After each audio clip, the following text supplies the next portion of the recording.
Vijisababu ni vingi tulivyo navyo, vitatuzuia kuingia karamu mbinguni. Tusivutiwe na ya dunia, bali ya mbingu.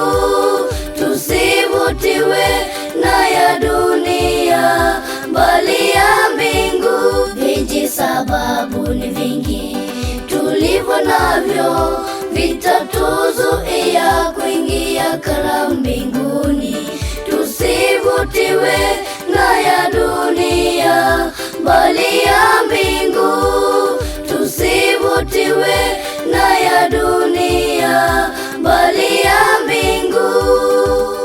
Mtu mmoja alifanya karamu kubwa, akawaalika watu wengi. Ajabuni hawakuhudhuria.